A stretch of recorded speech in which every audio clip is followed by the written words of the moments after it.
ప్రభునందు ప్రియమైన దైవజనమ మీ అందరికీ నజరుడైన యేసు క్రీస్తు నామంలో శుభాభివందనాలు తెలియజేస్తూ ఉన్నాను. బాగున్నారా? దేవుడు మీ తరములను బహుగా దీవించి ఆశీర్వదించునుగాక. చిన్న ప్రార్థన. మహాగణుడా, మహోన్నతుడా, సర్వాధికారి, నీ ఉన్నతమైన నామానికి వందనాలు. ప్రభా యొక్క ప్రార్థన టీవీ ద్వారా నీ మాటలు వివరించటానికి నీ ప్రజల వినికిడులు వీటిని జ్ఞాపకం ఉంచుకొని నీ పరిశుద్ధాత్మను మా మీద కుమ్మరింపచేయమని నజరుడైన యేసు క్రీస్తు నామములో అడిగి పొందుకున్నాము తండ్రి, ఆమేన్. ప్రియమైన దేవుని బిడ్డలారా, దేవుని యొక్క పరిశుద్ధమైన గ్రంథాలలో కొన్ని మాటలు ఈరోజు మనం ధ్యానం చేద్దాం. యోబు గ్రంథం ప్రతివారు కూడా దేవుని యొక్క బైబిల్ తెరవగలిగితే 33వ అధ్యాయము 30వ వచనములో రాయబడి ఉన్నది. కోపములో నుండి వారిని మరలా రప్పింపవాలని మానవుల కొరకు 2 సారులు 3 సారులు ఈ క్రియలన్నిటిని దేవుడు చేయువాడై ఉన్నాడు. దేవుని యొక్క పరిశుద్ధమైన గ్రంథాలలో యోబు గ్రంథం ఈ మాట తేట తెల్లగా రాయబడి ఉన్నది. మనుషుని కొరకంట దేవుడు 2-3 క్రియలు చేయటానికి వారి మధ్యకు దిగివచ్చుచున్నాడట. ఈ రోజున కోపములో పడిపోయిన వారు, అనగా బంధకాలలో పడిపోయిన వారు, ఇబ్బంది కొలుములో పడిపోయిన వారు, శ్రమల మధ్య, అనేకమైన శోధనల మధ్య, కలవరాల మధ్య, అప్పనే నిందలలో నిస్పృహల మధ్య పడిపోయిన వారి కొరకు దేవుడు 2-3 క్రియలు చేయటానికి దేవుడు సంసిద్ధముగా వారి పక్షాన నిలబడి ఉన్నాడని లేఖనం సెలవిస్తుంది. ఈ రోజున ప్రియమైన దేవుని బిడ్డలారా, ఈ మాటను మీరు పరిశీలన చేయండి. ప్రతిరోజు కూడా ఏదో ఒక బంధకాలలో మనుషుడు పడిపోతున్నాడు. కుటుంబాలలో నెమ్మది లేక, సమాధానం లేక, ప్రేమ లేక, ఐక్యత లేక, కుటుంబాలలో ఏమాత్రము కూడా దేవుని యొక్క ప్రార్థన శక్తి లేనందువలన ఆ కుటుంబాలు అనేకమైన శోధనలో, కోపములు పడిపోతున్న సందర్భాలు చూస్తూ ఉన్నాం. చూడండి, ఈ పరిశుద్ధమైన లేఖనాలలో దేవుడు ఏమంటున్నాడంటే, జకర్యా గ్రంథము 9వ అధ్యాయం 12వ వచనములో ఈ మాటను పరిశుద్ధాత్మ దేవుడు రాస్తూ అన్నాడు.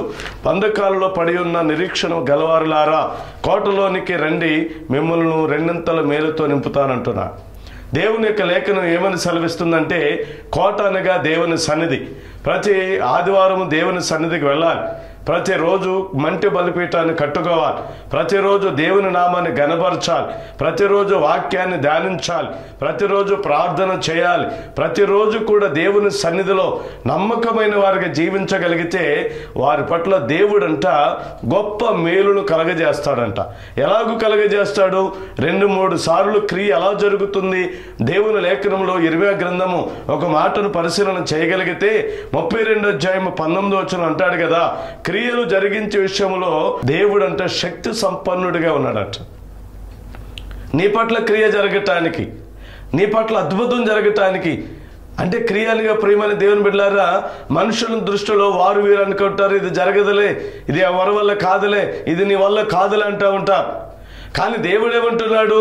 మనుషుల పట్ల దేవుడు బంధకాలలో పడిపోయిన వారిని, కోపములో పడిపోయిన వారిని లేవనెత్తడానికి, రప్పించడానికి, ఎవరైతే దేవుని సన్నిధిని ఆనుకొని దేవుని పాదాలు పట్టుకొని ఎలాంటి పరిస్థితి ఎదురైనా సరే దేవుని కొరకు నిలబడుతున్నారో అలాంటి వారికి దేవుడు అద్భుతమైన కార్యాలు, క్రియలు జరిగించడానికి దేవుడు ఏమైనాడంటే సంసిద్ధముగా ఉన్నాడంట. కానీ మనకు కలిగిన సమస్యను బట్టి దేవుని దగ్గరికి రాలేం. మన కలిగిన ఇబ్బందిని బట్టి దేవుడు ఏం చేయలేదు అనుకుంటున్నాం. కానీ దేవుడు ఏమంటున్నాడు? ఆ కోపములో నిన్ను రప్పింపాలని. దేవుని యొక్క పరిశుద్ధమైన గ్రంథాలలో ప్రియమైన దేవుని బిడ్డలారా, ఈ మాటను మీరు పరిశీలన చేయగలిగితే కీర్తన గ్రంథం 66వ అధ్యాయము 3వ వచనంలో పరిశుద్ధాత్మ దేవుడు కీర్తనకారుడైన దావీదు ద్వారా మాట్లాడుతున్న మాట ఎంత స్పష్టంగా వ్రాయబడినదో చూడండి. 66వ అధ్యాయము అందరూ కూడా బైబిల్ తెరవగలిగితే 3-5 వచనాలు, నీ కార్యములు ఎంతో భీకరమై ఉన్నవి, నీ బలాతిశయమును బట్టి నీ శత్రువులు లొంగి నీ యొద్దకు వచ్చెదరు, సర్వలోకము నీకు నమస్కరించి నిన్ను కీర్తించును, నీ నామమును బట్టి నిన్ను కీర్తించును, దేవుని ఆశ్చర్య కార్యమును చూడరండి, నరుల ఎడల ఆయన జరిగించు కార్యమును చూడగా ఆయన భీకరుడై ఉన్నాడు. దేవునికి స్తోత్రం. నీ పట్ల ఒక క్రియ జరగటానికి బలవంతుడైన దేవుడు, శక్తిమంతుడైన దేవుడు, సర్వశక్తి గల దేవుడు సర్వోన్నతమైన స్థలముల మీదకి నీ వద్దకు దిగి రావటానికి ఆయన సంసిద్ధముగా ఉన్నాడని గుర్తెరగాలి. క్రియ జరగాలి. నీ పట్ల అద్భుతమైన క్రియలు జరిగించేవాడై ఉన్నాడు. ప్రియమైన దేవుని బిడ్డలారా, ఒక మాటను మీరు పరిశీలన చేయండి. పరిశుద్ధమైన గ్రంథాలలో మీరు చూడగలిగితే యెషయా గ్రంథం మనము మాట రాయబడి ఉంది 38వ అధ్యాయము 1 నుండి 8 వచనాల వరకు రాయబడి ఉన్నాయి. ఇక్కడ హిజ్కియా అనే రాజు కనబడుతూ ఉన్నాడు. రాజైన హిజ్కియా జీవితంలో భయంకరమైన రోగం అనే బంధకాలలో పడిపోయాడు హిజ్కియా. కానీ దేవుని లేఖనం సెలవిస్తుంది, ఇదిగో నీ పట్ల క్రియ జరగటానికి దేవుడు 2-3 సార్లు అద్భుతాలు చేస్తాడు. నువ్వు ఏ శోధనలో పడిపోయినా, ఏ రోగంల మధ్య పడిపోయినా, ఏ నిందల మధ్య పడిపోయినా, అవమానాల మధ్య పడిపోయినా, దేవుడు నీ పట్ల అద్భుతము చేయటానికి, ఆశ్చర్యమైన కార్యాలు చేయటానికి దేవుడు నీ వద్దకు దిగి వస్తున్నాడు. అందుకే హిజ్కియా జీవితంలో మరణకరమైన రోగం, ఆ గాయము ఎవరు పూడ్చలేకపోతున్నారు. రాజైనప్పటికీ అనేక మంది సైనికులు ఉన్నారు, పనివారు ఉన్నారు, వైద్యులు ఉన్నారు, అనేక మంది రాజు సైతము అనేక మంది పేరు పొందిన వారు ఉన్నారు. కానీ హిజ్కియా రోగాన్ని బాగు చేయగలిగిన వాడు ఎవడు లేడు. కోపములో పడిపోయిన వాడిగా కనబడుతున్నాడు హిజ్కియా. ఆ బంధకాల నుండి బయటకు రావటానికి ఏమాత్రము కూడా అవకాశము ఈ మనుషుల ద్వారా ఏమీ కలగలేనంత భయంకరమైన దుస్థితిలో ఉన్నాడు హిజ్కియా. ప్రియమైన దేవుని బిడ్డలారా, ఈ మాటలు మీరు గమనిస్తున్నారా? హిజ్కియా జీవితాన్ని ఒకసారి పరిశీలన చేస్తే, రాజైన హిజ్కియా జీవితంలో అతడు అనుకుంటున్న ఆలోచనను తెలుసా? నేను రాజుగా ఉన్నాను, అనేక మంది సైన్య బలం ఉన్నది, పేరున్నది, ఘనత ఉన్నది, అధికారులు ఉన్నారు, మంత్రులు ఉన్నారు, కానీ నా రోగమును బాగు చేసేవాడు ఈ భూమి మీద ఒక్కడు కూడా లేడనే ఒక ఆలోచన అతనిలో కలిగి ఉండొచ్చేమని నేను అనుకుంటాను. కొన్ని సందర్భాలలో మనకు కూడా అదే పరిస్థితి వస్తుంది. బలహీనమైన రోగం వస్తుంది, కుదరని రోగం వస్తుంది, బంధకాలలో పడిపోతావు. మనుషులు అనేవారు ఎవరు నిన్ను పట్టించుకోరు, మనుషులు అనేవారు నిన్ను ఎవరు కూడా తోడుగా రారు, మనుషులు అనేవారు ఎవరు కూడా నిన్ను బాగు చేయలేరు. ఎందుకు ఈ బ్రతుకు, ఈ జీవితము, ఈ కోపములో నుండి లేవనెత్తగలిగిన వాడు, రప్పించగలిగిన వాడు ఎవరైనా ఉన్నారా అని మనుషుల వైపు ఎదురు చూస్తున్న పరిస్థితి నీ జీవితంలో ఎన్నో మార్లు చూస్తుండొచ్చు. అలాగే హిజ్కియా కూడా అలాంటి పరిస్థితుల్లో ఉన్నాడు. ప్రియమైన దేవుని బిడ్డలారా, దైవజనుడైన ప్రవక్త అయిన యెషయా ద్వారా దేవుడు మాట్లాడుతున్న మాటలు ఇవి. రాజైన హిజ్కియా జీవితంలో ఈ కోపములో నుండి బయటికి రప్పించడానికి రాజైన హిజ్కియాను దేవుడు బలపరుస్తూ ఉన్నాడు. దేవుని ఆత్మ రాజును ఆత్మచేత నింపుతూ ఉంది. కోపములో పడిపోయాడు కదా, రోగాల మధ్య పడిపోయాడు కదా, ఈరోజు నేను ప్రార్థన చేస్తే నా దేవుడు బాగు చేస్తాడు, ఈరోజు నేను ప్రార్థన చేస్తే నాలో ఉన్న రోగము తొలగిపోతుంది, ఎలాంటి రోగమైన నా దేవుడు బాగు చేయగలిగిన దేవుడు, అద్భుతమైన క్రియ జరిగించగలిగిన దేవుడని రాజైన హిజ్కియా ఆలోచనలో ఉన్నాడండి. ప్రియమైన దేవుని బిడ్డలారా, ఈ మాట వింటున్నావా? రోగం వచ్చినప్పుడు, బలహీనత వచ్చినప్పుడు, సమస్యలు ఎదురైనప్పుడు, కష్టం ఎదురైనప్పుడు, నిందలు ఎదురైనప్పుడు దేవుని వైపు చూడాలి కానీ మనుషుల వైపు ఎందుకు చూస్తున్నావు? దేవుడు నీ పట్ల అద్భుతమైన క్రియలు జరిగించడానికి 2-3 సార్లు నీ దగ్గరకు రావాలని ఆశ కలిగి దేవుడు ఒక ఉన్నతమైన ఆలోచన నీ దగ్గరికి రావాలని చూస్తుంటే మనుషులకు ఎందుకు నువ్వు ప్రాధాన్యత ఇస్తున్నావు? గమనించవలసిన అంశం అండి ఇది. చాలామంది మనుషులు ఆధారము చేసుకొని తన వ్యక్తిగత జీవితాలలో ఈ మనిషి నాకు ఆధారం, ఇతడే నాకు ఆధారం అని ఆ ఆలోచనలో మనుషుడికి ప్రాధాన్యత ఇస్తున్నామే కానీ సర్వశక్తి కలిగిన దేవుడు, సర్వోన్నతుడైన దేవుడు, సర్వభూమికి మహారాజు అయిన దేవుడు నాతో ఉన్నాడు, నన్ను బాగు చేస్తాడు, నన్ను రక్షిస్తాడు, నా శాపాలు, నా దరిద్రత, నా బంధకాలను కొట్టివేస్తాడనే ఒక ఉన్నతమైన ఆలోచన నీళ్ళు ఎందుకు రావటం లేదు? రావాలి ప్రియమైన దేవుని బిడ్డలారా. హిజ్కియాలోనికి వచ్చింది. హిజ్కియా అనుకున్నాడు, ఈ లోకంలో ఈ మనుషుడు ఎవరు కూడా నన్ను బాగు చేయలేరు, ఈ కోపములో నన్ను లేవలెత్తగలిగిన వాడు ఎవరు లేరు, రప్పించగలిగిన వాడు ఎవరు లేరు, ఈ బంధకాలను నాకు విడుదల రాదు అనుకుని హిజ్కియా ఏం చేశాడు తెలుసా? దేవుని సన్నిధిలో ప్రార్థన చేయటం మొదలుపెట్టాడు. చూడండి, యెషయా గ్రంథం 38వ అధ్యాయము 5వ వచనం రాయబడి ఉంది, నీవు తిరిగి హిజ్కియా వద్దకు పోయి అతనితో ఇట్లనుము, నీ పితరుడైన దావీదుకు దేవుడైన యెహోవా నీకు సెలవిచ్చినదేమనగా, నీవు కన్నీళ్లు విడుచుట చూచి నీ ప్రార్థన నేను అంగీకరించి ఉన్నాను, ఇంకా 15 సంవత్సరముల ఆయుష్ నీకిచ్చేదను, మరియు ఈ పట్టణం నేను కాపాడుచు నిన్నును ఈ పట్టణమును అషూరు రాజు చేతిలో పడకుండా విడిపించేదను. దేవునికి స్తోత్రం. హిజ్కియా చేసిన పనిని తెలుసా? కన్నీళ్లు విడిచాడంట. దేవుని దగ్గర ప్రార్థన చేయటం మొదలుపెట్టాడంట. ఎలాంటి ప్రార్థన తెలుసా ప్రియమైన దేవుని బిడ్డలారా? 2వ వచనంలో రాయబడి ఉంది, అతడు తన ముఖమును గోడ తట్టు త్రిప్పుకొని, యెహోవా, యథార్థ హృదయుడనై సత్యముతో నీ సన్నిధి నేనెట్లు నడుచుకుంటునో, నీ దృష్టికి అనుకూలముగా సమస్తమును నేనెట్లు జరిగించుదునో కృపతో జ్ఞాపకము చేసుకొనమని హిజ్కియా కన్నీళ్లు విడుచుచు యెహోవాను ప్రార్థింపగా. ఈ రోజున హిజ్కియా లాంటి ప్రార్థన అనుభవాలు నీలో ఉన్నాయా? మనుషుని కొరకు దేవుడు 2-3 అద్భుతమైన క్రియలు జరిగించడానికి దేవుడు దిగివచ్చుచున్నాడని యోబు గ్రంథంలో స్పష్టంగా రాయబడి ఉంది కదా. కీర్తనకారుడైన దావీదు ద్వారా 66వ అధ్యాయము 3-5 వచనాలలో ఆయన కార్యములు ఎంతో భీకరమని సెలవిస్తున్నాయి కదా. ఈ రోజున కోపములో పడిపోయిన నీవు, శాపాల మధ్య పడిపోయిన నీవు, పితరుల శాపాలను బట్టి, తల్లిదండ్రుల శాపాలను బట్టి, ప్రియమైన దేవుని బిడ్డలారా, ఆ బంధకాలలో నుండి పడిపోయిన నిన్ను లేపి రప్పించటానికి నా ప్రభు నీ కొరకు 2-3 అద్భుతాలు చేయటానికి సంసిద్ధుడై ఉన్నాడండి. హల్లెలూయా. దేవుని మాటకు చెవియొకండి. హిజ్కియా రాజైన హిజ్కియా, నాకు సైనికులు ఉన్నారు, వైద్యులు ఉన్నారు, వెండి బంగారములు ఉన్నాయి, సంపద ఉంది, పేరుంది, ఘనత ఉంది, నాకేమి కొదవలేదు అనుకుని హిజ్కియా పొంగి పొరలేదండి. దేవుని దృష్టిలో ప్రార్థన చేయటం మొదలుపెట్టాడు. అయ్యా, నేను యథార్థ హృదయుడనై ఉన్నాను, నేను ఎలాంటి వాడిని నీకు తెలుసు, నీ రాజ్యంలో నన్ను రాజుగా నియమించిన నీవు నేను ఎంతటి యథార్థత కలిగి బ్రతికానో నీకు తెలుసయ్యా. నా కన్నీటిని చూచుచున్న దేవుడు నీవేనయ్యా.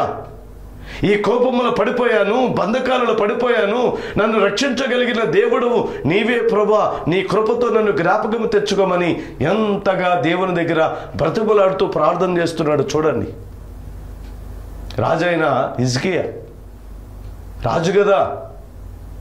రాజు అంటే ఏదైనా సాధించగలరు, రాజు ఏది మాటలోనే సాధ్యమవుతుంది. కానీ హిజ్కియా తన జీవితంలో తగ్గింపు కలిగి దేవుని సన్నిధిలో ప్రార్థన అనుభవాలు కలిగి మొరపెట్టడం కన్నులారి మనం చూస్తూ ఉన్నాం. సమాజంలో అనేకమైన కుటుంబాలను కోపాలలో పడిపోయి, బంధకాలలో పడిపోయి, దిక్కుతోచని స్థితులలో భయంకరమైన బలన్మరణాల చేత, భయంకరమైన ఆలోచనల చేత బ్రతకలేమని తల్లిదండ్రులు, బిడ్డలు అందరూ కూడా కలిసి ఎన్నో విషయాలలో కుటుంబాలలో చనిపోతున్న ఆ తరుణాలు చూస్తూ ఉన్నాం. ఎన్నో కుటుంబాలలో జీవితం వద్దనుకొని భరించలేమని, భారాన్ని మొయ్యలేమని ఎన్నో కుటుంబాలు కోపంలో పడిపోయి చిక్కుకొని సాతాను యొక్క ఆలోచనలో ఎంతోమంది మరణమైపోతున్నారండి. ప్రియమైన దైవజనమా, ఇప్పటికైనా దేవుని వాక్యం సెలవిస్తుంది. దేవుడు నీ కొరకు 2-3 అద్భుతాలు చేయటానికి ఆయన దిగి వచ్చి ఉన్నాడు. నువ్వు బంధకాలలో పడిపోయినప్పుడు దేవుని ఎదుట నిలబడు. శ్రమలో మధ్య పడిపోయినప్పుడు దేవుని కొరకు నిలబడు. కష్టపచ్చినప్పుడు వారి వైపు వీరి వైపు చూడమాకు. దేవుని కొరకు నీవు నిలబడి దేవుని సన్నిధిలో మొరపెట్టి ప్రార్థన చేయగలిగితే హిజ్కియాకి ఇచ్చిన గొప్ప ఆశీర్వాదాన్ని దేవుడు నీకు ఇచ్చును కాక. హల్లెలూయా. ఆశీర్వాదం అంటే మనం ఈరోజు ప్రాణాలతో బ్రతికి ఉండటమే కదా గొప్ప ఆశీర్వాదం. ఈ ప్రాణమే లేనప్పుడు వెండి బంగారాలు ఏం చేస్తాయి, నీ దగ్గర ఉన్న డబ్బులు ఏం చేస్తాయి, నీకున్న పేరు ఏం చేస్తుంది, వీటి వల్ల ప్రయోజనం ఏమీ లేదు. అందుకే దావీదు అంటాడు, వెండి బంగారముల కంటే నీ ధర్మశాస్త్రం నాకు మరీ మేలన్నాడు. దేవుని వాక్యము ఏ కుటుంబాలలో పరిపక్వతము చెంది, ఏ కుటుంబాల్లో పరిపూర్ణత కలిగి, ఏ కుటుంబాల్లో సంపూర్ణమైన ఒక ఉన్నతమైన ఆలోచనలు దేవుని కొరకు త్యాగము చేయగలుగుతారో ఆ కుటుంబాల మీద దేవుని కృప, దేవుని అభిషేకం, దేవుని యొక్క ఉన్నతమైన బాహువు చాపబడి ఉంటుందండి. ఈ రోజున దేవుని వాక్యమును ధ్యానిస్తున్న ప్రియమైన సహోదరుడా, సహోదరి, ఈ మాటలు మీరు జ్ఞాపకం ఉంచుకోండి. మనుషుడి కొరకు దేవుడు 2-3 అద్భుత క్రియలను జరిగించటానికి ఆసన్నుడై ఉన్నాడు. నీకు దగ్గరగా ఉన్నాడు. నీవు నిజముగా దేవునికి మొరపెట్టగలిగితే, కీర్తనకారుడు దావీదు అంటున్నాడు 147వ కీర్తన గ్రంథములో 6వ వచనంలో రాయబడి ఉన్నది, నీవు నిజముగా దేవునికి మొరపెట్టగలిగితే ఆయన నీకు దగ్గరగా ఉన్నాడంట, దగ్గరగా నీకు ఆసీనుడై ఉన్నాడంట. నిజముగా ప్రార్థన చేస్తున్నామా? వేషధారణ కలిగిన ప్రార్థన చేస్తున్నావా? 1 నిమిషం 2 నిమిషాలు ఇదేనా ప్రార్థన? దేవుని కొరకు నువ్వు కన్నీటితో దేవుని కృపను పొందుకునే భాగ్యాన్ని దేవుడు, పరిశుద్ధాత్మ దేవుడు ప్రేరేపిస్తాడు కదా. మోకరించి దేవుని సన్నిధిలో కృపను పొందుకునేంత వరకు దేవుని కొరకు నీ విజ్ఞాపన చేయొచ్చు కదా. ఆ కోపములో నుండి నన్ను లేవనెత్తయ్యా, ఆ బంధకాలను నన్ను లేవనెత్తయ్యా, ఆ శ్రమల గుండా నన్ను విడిపించు ప్రభా, ఆ యొక్క అప్పని కాడి నుండి నన్ను విడిపించయ్యా, ఆ శోధనలను జయించే భాగ్యము నాకు గొప్ప విజయాన్ని ఇవ్వు ప్రభు అని దేవుని సన్నిధి ఎందుకు ప్రార్థన చేయలేకపోతున్నావు? హిజ్కియా హిజ్కియా రోగం వచ్చింది, హిజ్కియాకి భయంకరమైన రోగం వచ్చింది, కానీ కన్నీళ్లు విడుచుచు దేవుని కృపను పొందుకొనటానికి సంసిద్ధమై ఉన్నాడు. ఈ రోజున ప్రియమైన దైవజనమ, మరి ఒక మాటను మీరు పరిశీలన చేయగలిగితే దేవుడు అద్భుతమైన కార్యములు చేయటానికి యోహాను సువార్త 11వ అధ్యాయము 1 నుండి 45 వచనాల వరకు రాయబడి ఉన్నాయి. ఇక్కడ ప్రియమైన దేవుని బిడ్డలారా గమనించండి. ఎంతగానో యేసు ప్రభు ప్రేమించుచున్న మరియా మార్తల యొక్క తమ్ముడైన లాజరును మనం చూస్తూ ఉన్నాం. ఈ రోజున దేవుని లేఖను సెలవిస్తుంది, కొన్ని సందర్భాలలో ఆ బంధకాలలో పడిపోయినప్పుడు, శోధనల మధ్య పడిపోయినప్పుడు, ఇబ్బందికులలో పడిపోయినప్పుడు దేవుడు మనకు తోడుగా రాలేదని ఎంతగానో చింతిస్తూ ఉంటాం. కానీ దేవుడు మన మధ్యనే ఉన్నాడు. మరియా మార్త యేసు ప్రభుని ఎంతగానో ప్రేమించాడు. వారి సహోదరుని లాజరు యేసు క్రీస్తు ప్రభుని ఎంతగానో ప్రేమించాడు. ఒక రోజున లాజరు చనిపోయాడు. చనిపోయిన విషయం దేవునికి తెలుసు. ఎందుకంటే హృదయ వాంఛలను ఎరిగిన దేవుడు, హృదయ రహస్యములు ఎరిగిన దేవుడు. మరణ బంధకాలలో పడిపోయాడు లాజరు. మరియా మార్త దుఃఖించి ఏడుస్తున్నారు. అందరూ ఆ ప్రాంతంలో, పట్టణం ప్రదేశాలలో ఉన్నవారు ప్రతి వారు కూడా కన్నీరు పెట్టుకుని ఏడుస్తూ ఉన్నారు. అయ్యో, లాజరు మంచివాడు కదా, దేవునితో సాహసము కలిగి, సాహత్యము కలిగి, దేవుని ప్రేమను కలిగి జీవించి మరియా మార్త దేవుని కొరకు నిలబడ్డారు కదా అని చాలామంది దుఃఖిస్తూ ఉన్నారు. ప్రియమైన దేవుని బిడ్డలారా, ఏ కోపంలో పడిపోతున్నావో ఆ కోపం నుండి రప్పించడానికి దేవుడు నీ పట్ల 2-3 సార్లు క్రియ జరిగించడానికి దేవుడు నీ కొరకు దిగి వస్తాడు. నీ పట్ల క్రియ జరగాలి, ఒక అద్భుతాన్ని నువ్వు చూడాలి, ఒక ఆశ్చర్యమైన కార్యములు నీ పట్ల జరిగించడానికి దేవుడు ఆసనుడై ఉన్నాడు. లాజరు చనిపోయిన సంగతి ఊరు వాడందరూ కూడా పేరు మోగుతూ ఉంది. లాజరు చనిపోయాడు, లాజరు చనిపోయాడని దేవుని వాక్యం సెలవిస్తుంది. చూడండి ప్రియమైన దేవుని బిడ్డలారా, యోహాను సువార్త 11వ అధ్యాయము రాయబడిన మాటను మీరు పరిశీలన చేయగలిగితే, మరియా ఆమె సహోదరి అయిన మార్త అను వారి గ్రామమైన బెతనియోలోను లాజరు అని ఒకడు రోగి ఆయను. ఈ లాజరు ప్రభువుకు అత్తరు పూసి తల వెంట్రుకలతో ఆయన పాదములు తుడిచిన మరియాకు సహోదరుడు. అతని అక్క చెల్లెండ్రులు, ప్రభా, ఇదిగో నీవు ప్రేమించువాడు రోగి ఉన్నాడని ఆయన వద్దకు వర్తమానం పంపిరి. యేసు అది విని, ఈ వ్యాధి మరణార్థమై వచ్చినది కాదు గాని దేవుని కుమారుడు దాని వలన మహిమపరచబడినట్లు దేవుని మహిమార్థమై వచ్చినదనెను. యేసు మార్తను ఆమె సహోదరుని లాజరును ప్రేమించాను. దేవునికి స్తోత్రం. ఇక్కడ ముగ్గురిని ప్రేమించాడు దేవుడు. ఆ ప్రేమించబడిన వారిలో ఒక మరణకరమైన రోగము చేత లాజరు అనేవాడు చనిపోయాడు. దేవుని లేఖను సెలవిస్తుంది, దేవుడు నీ పట్ల 2-3 క్రియలు జరిగించటానికి ఆయన నీకు దగ్గరగా ఉన్నాడు. లాజరు చనిపోయిన సంగతి యేసు క్రీస్తు ప్రభువారికి సమాచారం వెళ్ళిపోయింది. ఏ విధంగా వెళ్ళిపోయిందో చూడండి. 32వ వచనంలో రాయబడి ఉంది, అంతటా మరియా యేసు ఉన్న చోటికి వచ్చి ఆయనను చూచి ఆయన పాదముల మీద పడి, ప్రభువా, నీవెక్కడ ఉండిన ఎడల నా సహోదరుడు చావకుండుననెను. ఆమె ఏడ్చుటయు ఆమెతో కూడా వచ్చిన యూదులు ఏడ్చుటయు యేసు చూచి కలవరపడి ఆత్మలో మూలుగుచ్చు అతను ఎక్కడ ఉంచితరని అడుగగా, వారు ప్రభువా వచ్చి చూడమని ఆయనతో చెప్పిరి. యేసు కన్నీళ్లు విడిచాను. దేవునికి స్తోత్రం. యేసుక్రీస్తు ప్రభువారు కూడా కన్నీళ్లు విడిచాడంట. మరణ బంధకాలలో పడిపోతే, కోపములు పడిపోతే, శాపాల మధ్య పడిపోతే, నిందల మధ్య పడిపోతే, అనేకమైన అవమానాల మధ్య మనుషులు పడిపోతే దేవుడి వాటిని చూసి సంతోషించేవాడు ఏమాత్రము కూడా కాదు. గమనిస్తున్నావు దేవుని వాక్యాన్ని ప్రియమైన దేవుని బిడ్డ? రాజైన హిజ్కియా తమ యొక్క అధికారాన్ని పక్కన పెట్టి, తన యొక్క రాజరికాన్ని పక్కన పెట్టి దేవుని కొరకు నిలబడి మోకరించి కన్నీళ్లు విడుచుచు దేవుని కృపను పొందుకొనటానికి తన యథార్థ హృదయమైన ఆలోచనలు దేవునికి ఏ విధంగా చెప్పుకున్నాడో, నీవు కూడా నీ యథార్థత కలిగి, దేవుని యందు భయము భక్తి కలిగి, దేవుని మాటకు లోబడిన వానిగా, దేవుని ప్రేమించే వానిగా నువ్వు కనబడగలిగితే తప్పనిసరిగా దేవుని కృప నీకు తోడుగా ఉంటుంది. ఆమేన్. లాజరు చనిపోయిన సంగతి దేవునికి తెలిసినప్పుడు యేసుక్రీస్తు ప్రభువు కన్నీళ్లు విడిచాడంట. తను ప్రేమించిన వారి కొరకు యేసు ప్రభు వారి మధ్య నివాసముగా ఉంటాడు. పరిశుద్ధాత్మ దేవుడు కన్నీరు విడుస్తాడు. నీ బాధలు వచ్చినప్పుడు, కష్టం వచ్చినప్పుడు, ఇబ్బందులు ఎదురైనప్పుడు దేవుడు విడిచిపెడతాడని నీవు అనుకుంటున్నావేమో. లాజరు చనిపోతే యేసుక్రీస్తు ప్రభువు కన్నీళ్లు విడుచుచు వారి కొరకు ప్రార్థన చేస్తున్న సందర్భాన్ని మనం చూస్తూ ఉన్నాం. ఈ రోజున నీవు కూడా నీ పట్ల 2-3 క్రియలు జరగాలన్నా, అద్భుతం జరగాలన్నా, దేవుడు నీ మధ్యకు రావాలన్నా దేవుని సన్నిధిలో నీవు కన్నీరు విడవటం చాలా ప్రాముఖ్యం. ఊరకనే కన్నీరు కార్చమాక, వ్యర్థంగా కన్నీరు కార్చమాక, మోకరించినప్పుడు కన్నీరు కారు. ఆ కన్నీటి అనుభవం నీ జీవితాన్ని అద్భుతమైన రీతిగా ఘనమైన వానిగా చేస్తుంది. అలాంటి కృప దేవుడు నీకు నీ కుటుంబానికి ఇచ్చునుగాక. యేసు కన్నీళ్లు విడిచినప్పుడు సమాధిలోని లాజరును ఒక్క మాటతో పిలిచాడంతే, లాజరు బయటకు వచ్చాడు.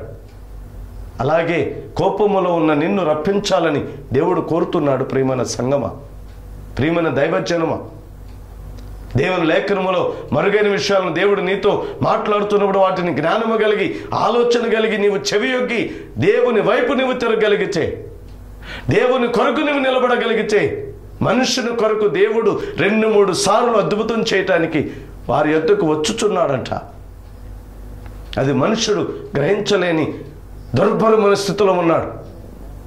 మనుషుడు ఏదో కాపాడుతాడని, మనుషుడు ఏదైనా ప్రతి విషయంలో కూడా కాపాడుతాడు, నన్ను రక్షిస్తాడని మనుషులకు ఆధారం చేసుకుని పరిగెడుతున్న ఈ యొక్క భయంకరమైన ధనాలను విడిచిపెట్టి దేవుని కొరకు నీవు నిలబడగలిగితే, దేవుని సన్నిధిలో కన్నీరు విడవగలిగితే, హిజ్కియా చేసిన అనుభవాలు, యేసు ప్రభు చేసిన కన్నీటి ప్రార్థన నీవు కూడా దేవుని తట్టు తిరిగి ప్రార్థించగలిగితే నీ పట్ల ఎన్నో అద్భుతమైన క్రియలు జరిగించటానికి నా ప్రభువు సంసిద్ధుడై ఉన్నాడట.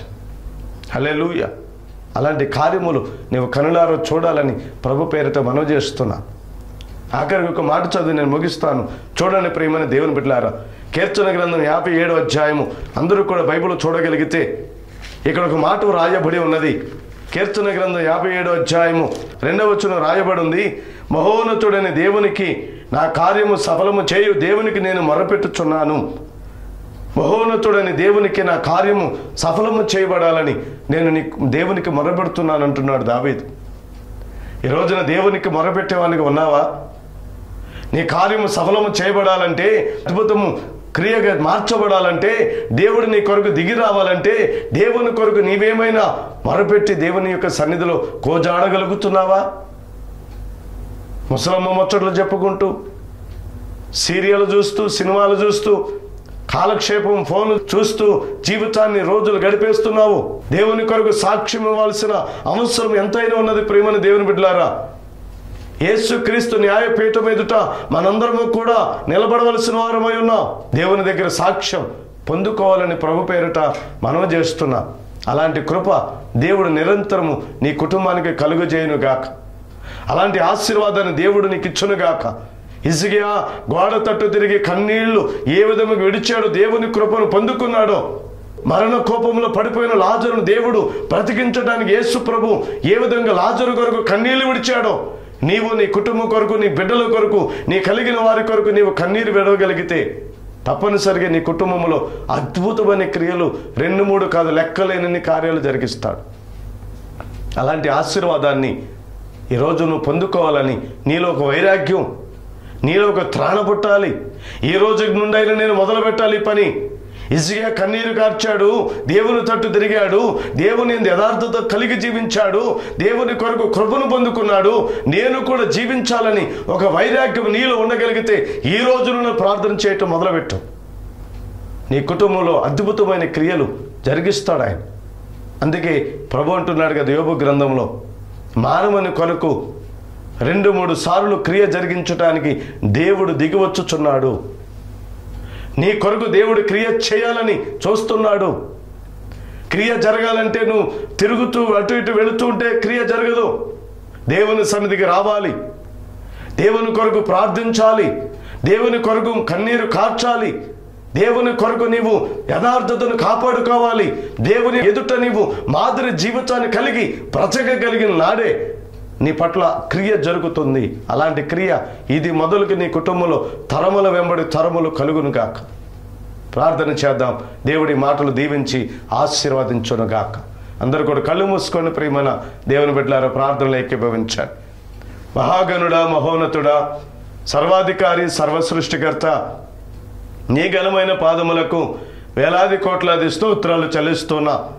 ఈ రోజున మీరు యోబు గ్రంథం 33వ అధ్యాయము 30వ వచనంలో మీరు చెప్పినట్లుగా కోపములో ఉన్న వారిని రప్పించడానికి, మనుషుల కొరకు 2-3 సార్లు క్రియ జరిగించడానికి దేవుడు దిగివచ్చుచున్నాడని యోబు గ్రంథంలో మరుగైన విషయాన్ని మేము తెలుసుకున్నాం. ఈ రోజున ప్రభా, లాజరు విషయంలో మీరు కన్నీరు కార్చి మరణం అనే కోపంలో పడిపోయిన లాజరును బ్రతికించిన గొప్ప మహనీయుడు నీవే కదా. హిజ్కియా రోగమనే కోపములో పడిపోయినప్పుడు గోడ తట్టు తిరిగి కన్నీరు విడిచినప్పుడు అయ్యా హిజ్కియా యథార్థత కలిగి హిజ్కియా దేవుని యందు కృపను పొందిన వాడిగా అయ్యా మరలా బ్రతికాడు ప్రభా. అలాగే మేము కూడా ఆ నాశనమైన కోపములో పడిపోకుండా దొంగ ఊపులో నుండి మమ్మల్ని లేవనెత్తగలిగిన దేవుడు నీవే కనుక ఈ ప్రార్థన టీవీ ద్వారా ఎవరైతే ఉదయకాలం ముందు ఈ మాటలు వింటున్నారో ప్రతి వారు కూడా హిజ్కియా వలె కన్నీటి అనుభవాలు, యేసయ్యా నీ వలె కన్నీటి ప్రార్థన జీవితాలు కలిగి నిజముగా మొర్రపెట్టే అనుభవాలు కలిగి మేము క్రియను పొందుకొనటానికి, నీ అద్భుతాలు మేము చూడటానికి కనులారు మేము చూసే భాగ్యమును మాకు దయచేయమని. ఎవరైతే చీకటి శక్తులతో కలవరాల మధ్య, దురాత్మల సమూహాల మధ్య, వెంబడిస్తున్న చీకటి దయ్యాల మధ్య కుటుంబాలను నెమ్మది లేక, సమాధానం లేక కుటుంబాలను ఏలుబడి చేస్తున్న ప్రతి సాతాను తంత్రములు ఈ ప్రార్థన టీవీ ద్వారా కాలిపోవునుగా కానీ ప్రార్థన చేస్తూ, జ్వరముతో బాధపడుతున్నవారు, కిడ్నీ వ్యాధులతో బాధపడుతున్నవారు, గుండె బాధపడుతున్నవారు ప్రభువా, ఇంకెవరైతే ఉన్నారు శిరస్సుని అర్రి కాలు వరకు వారికి విడుదల కలుగు చేయబడిని నజరుడైన యేసు క్రీస్తు నామములో విడుదల కలుగునుగా కానీ ప్రార్థన చేస్తూ నజరుడైన యేసు క్రీస్తు నామములో అడిగి పొందుకున్నాము తండ్రి. ఆమేన్. Praise the lord.